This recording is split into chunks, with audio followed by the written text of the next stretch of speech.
রাজ্যের প্রধান প্রশাসনিক কার্যালয় নবান্ন, সেখানেই বসেন খোদ মুখ্যমন্ত্রী মমতা ব্যানার্জি। অনেক সময় নিজের দাবি দাওয়া জানাতে সেই নবান্ন অভিযানের ডাক দেয় বিরোধী রাজনৈতিক দলগুলি। তবে এবার নবান্ন অভিযান নয়, নবান্নের কাছে হাওড়ার মন্দিরতলায় দেখা গেল এক অভিনব প্রতিবাদ।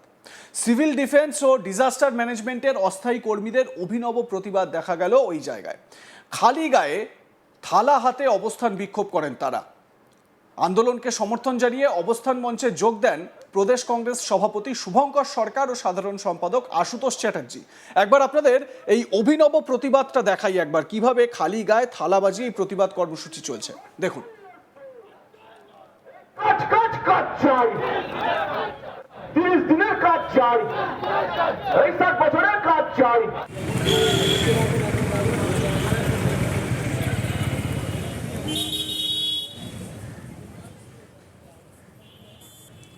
West Bengal disaster management and civil defence fighter অ্যাসোসিয়েশনের পক্ষ থেকে এই অবস্থান বিক্ষোভের ডাক দেওয়া হয়। মাসে 30 দিনের কাজ সহ 60 বছর বয়স পর্যন্ত স্থায়ীকরণের দাবিতে আয়োজিত হয় এই বিক্ষোভ অবস্থান কর্মসূচি। এছাড়াও পেনশন ও ইএসআই চালুর দাবিও জানান তারা। যে কোনো রকম বিশৃঙ্খলা এড়াতে ঘটনাস্থলে মোতায়েন করা হয় বিশাল পুলিশ বাহিনী। সংগঠনের তরফ থেকে যারা নেতারা ছিলেন তারা কি বলেছেন সেটা তো আপনাদের শোনাবো, তবে তার আগে এই যে অভিনব বিক্ষোভ নবান্নের কিছু আগে মন্দিরতলায় খালি গায়ে থালা বাজিয়ে বিক্ষোভ কর্মসূচি আরো একবার দেখুন।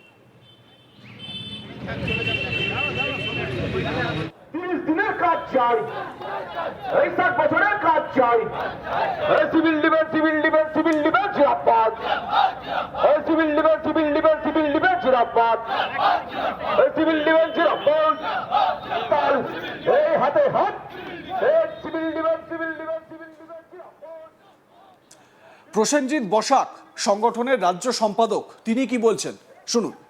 আমরা West Bengal disaster management civil defence fighter অ্যাসোসিয়েশনের পক্ষ থেকে দীর্ঘ সময় ধরে আমরা বহু দপ্তরে, আজকে রাজভবন থেকে শুরু করে নবান্ন, বিধানসভা, বিকাশ ভবন, ডাইরেক্টরের প্রত্যেকটা দপ্তরে আমরা জিএসসি সংশ্লিষ্ট দপ্তরের কাছে, কিন্তু তারা কোনো রকমভাবে আমাদের কথা শুনছে না। আমরা অবহেলিত, নিপীড়িত, বঞ্চিত অবস্থায় থেকে রয়েছি। আমরা বন্যা করা, ভূমিকম্প, আমফান, করোনা মহামারীর মতো পরিস্থিতিতে নিজের জীবনকে বাজি রেখে আমরা কিন্তু সরকারের পাশে থেকে, প্রশাসনের পাশে থেকে আমরা কিন্তু ঝাঁপিয়ে পড়ছি, কিন্তু আমাদের কোনো নিশ্চয়তা নেই। আমরা মাসে 30 দিনের কাজের দাবি আর 60 বছরের নিশ্চয়তার জন্য বহুবার বলে আসছি, কিন্তু আমাদের কোনো রকম সদর্থক ভূমিকা পালন করছে না। আর আমাদের দাবি হচ্ছে মাসে 30 দিনের কাজ সহ 60 বছরের নিশ্চয়তা। এর সাথে সাথে আমাদের পিএফ, ইএসএ থেকে শুরু করে সব কিছু শুরু করতে হবে, এবং আজকে যে WBCF থেকে শুরু করে WWCD বা AFO, এই যে রিক্রুটমেন্টগুলো আজকে হচ্ছে না দীর্ঘ সময় ধরে, সেগুলো শুরু করতে হবে। এর সাথে আজকে যারা সিভিক ভলেন্টিয়ার্স, তারা যদি আজকে WB পরীক্ষায় 15 নম্বর পেয়ে থাকে, কনসিডারেশন বা তাদের অগ্রাধিকার দেওয়া হয়, তাহলে আমরা কেন পাবো না? আমরা তো বিপর্যয় মোকাবিলা দপ্তর, আজকে 1968 সালে একটা 58-60 বছরের একটা ডিপার্টমেন্ট, সেটাকে আজকে পঙ্গু করে রেখে দেওয়া হয়েছে। আমাদের নো ওয়ার্ক নো পেন কত ব্যবহার করছে। আজকে আমরা এই থালা বাটি হাতে নিয়ে আজকে আমাদের রাস্তায় খালি পথে, মানে খালি জামা নিয়ে, আজকে জামা খুলে আজকে আমাদের এখানে বিক্ষোভ করতে। আমাদের এটাই আজকে এই দিন বলে নয়, আমাদের আজকে দুর্গা, কালী, লক্ষ্মী, সরস্বতী সব, ওখানে বড়দিন পালন করব কি করে? আমাদের সেটাই সবথেকে প্রবলেম।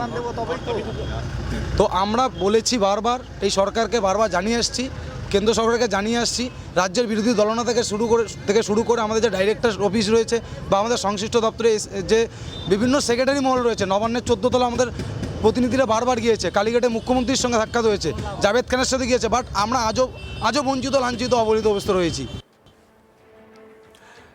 অপর্ণা তরফদার নামে এক আন্দোলনকারী, তিনি কি বলছেন শোনাবো তার বক্তব্য। আমি একজন সিভিল ডিফেন্স ভলেন্টিয়ার এবং আপাতমিত্র ভলেন্টিয়ার্স, যেটা সেন্ট্রাল গভর্নমেন্ট থেকে করা হয়েছে। আমরা 30 দিনে আজকের এই যে অবস্থান যে বিক্ষোভ করছি, আমরা ধর্ণামঞ্চ যে চলছে নবান্নের যে মন্দিরতলা ইয়েতে, সেখানে আমরা 30 দিনের কাজ এবং 60 বছরের সুনিশ্চয়করণ করতে চাইছি। এই সুরাহা করলে, ম্যাম যদি, মাননীয় মুখ্যমন্ত্রী যদি এই সুরাহা করেন, আমরা আর কিচ্ছু চাই না। দুমুঠো ভাতের দাবিতে আমাদের এই লড়াই আজ।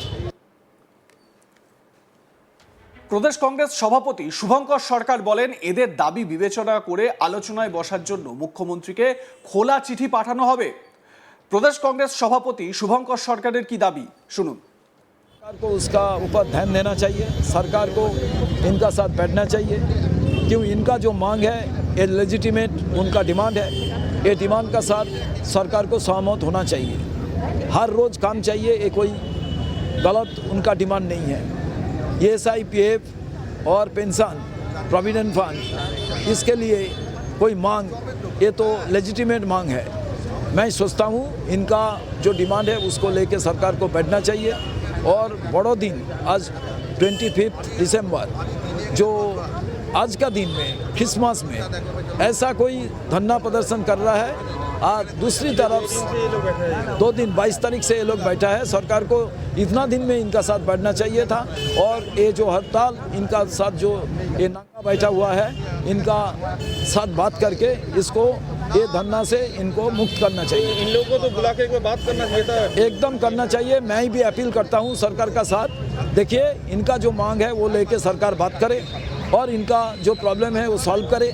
क्यों आने वाला दिन में ये भाई लोग जो है डिजास्टर मैनेजमेंट का काम कर रहे हैं, ये तूफान, फ्लड और कोई ड्रॉट, कोई मैनहोल का अंदर में कोई गिर गया और गंगा का अंदर में कोई डूब गया पानी में, ये सब कुछ के लिए ये लोग जो काम करता है लाइफ को चैलेंज में डाल के, मैं सोचता हूँ इसके लिए सरकार को जल्दी से जल्दी सोचना चाहिए, इनका डिमांड को फुलफिल करना चाहिए।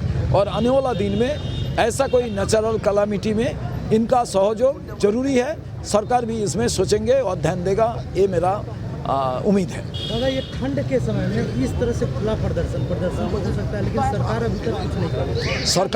सरकार जब दंगा होता है उसको याद दिलाने के लिए क्या करेगा, इसलिए तो साथ उतार के सर्दी का अंदर में खुद ये लोग अपना कष्ट का माध्यम से सरकार को याद दिलाना चाहता है जो सरकार अपने आम जनता के लिए है। हम लोग जो लाइफ का चैलेंज लेके, लाइफ को थ्रेट में डाल के पानी का अंदर में कूद जाते हैं, तूफान का अंदर में सड़क पर होते हैं, हम लोग फ्लड का अंदर में पानी का अंदर में लड़ाई करते हैं, हम लोग धूप का अंदर में हमारा जो लाइफ को चैलेंज लेके हम लोग जो दूसरी का जान बचाता है, तो उसके लिए हम लोग के लिए ये सोच नहीं हो सकता है जो मेरा PM मिले, मेरा ESI मिले, मेरा परिवार थोड़ा इलाज मिले और साथ साथ में मेरा पेंशन हो, मेरा जब नौकरी चला जाएगा मेरा परिवार बाँचे और मेरा नौकरी का जो एज 60 ईयर तक हो।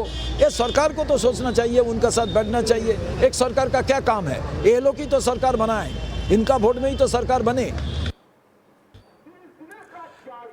এই যে প্রতিবাদ কর্মসূচি, এই প্রতিবাদ কর্মসূচি সত্যি অভিনব। এই ধরনের প্রতিবাদ কর্মসূচি পশ্চিমবঙ্গে বা বাংলার কোনো প্রান্তে এইভাবে সাম্প্রতিক সময়ে কিন্তু লক্ষ্য করা যায়নি। যারা প্রতিবাদ করছেন তারা ডিজাস্টার ম্যানেজমেন্ট, সিভিল ডিফেন্স ডিপার্টমেন্টের যারা অস্থায়ী কর্মী তারা, এবং তাদের যে দাবি দাওয়াগুলো তার কিন্তু যৌক্তিকতা রয়েছে। তারা বলছেন যে 60 বছর পর্যন্ত চাকরির একটা নিশ্চয়তা তাদেরকে দিতে হবে, একই সঙ্গে কিছু পরিমাণ পেনশনের ব্যবস্থা করা এবং ESI, যেরকমভাবে চিকিৎসার ক্ষেত্রে ESI গুরুত্বপূর্ণ একটি পরিষেবা, সেই ESI সার্ভিস যাতে তাদের জন্য চালু করা যায় সেই ব্যবস্থা করতে হবে। একটু আপনাদের বলে রাখি, সিভিল ডিফেন্স বা ডিজাস্টার ম্যানেজমেন্ট, ধরুন আগুন লেগে গেল, সেখানে গিয়ে যারা কাজ করছেন, আগুন নেভাতে কাজ করছেন যারা, বা অন্যান্য সিভিল ডিফেন্সের কর্মী যারা, তাদের ক্ষেত্রে এই কাজগুলো তাদের জীবন রিস্ক নিয়ে, ঝুঁকি নিয়ে কাজ করতে হয়। তো এই অভিনব প্রতিবাদ তারা সংগঠিত করলেন মন্দিরতলায়। আপনাদের মতামত জানাতে ভুলবেন না। দেখতে থাকুন আজ তাক বাংলা, সাবস্ক্রাইব করুন আমাদের ইউটিউব চ্যানেলটি, বেল আইকন প্রেস করুন নোটিফিকেশন পেতে।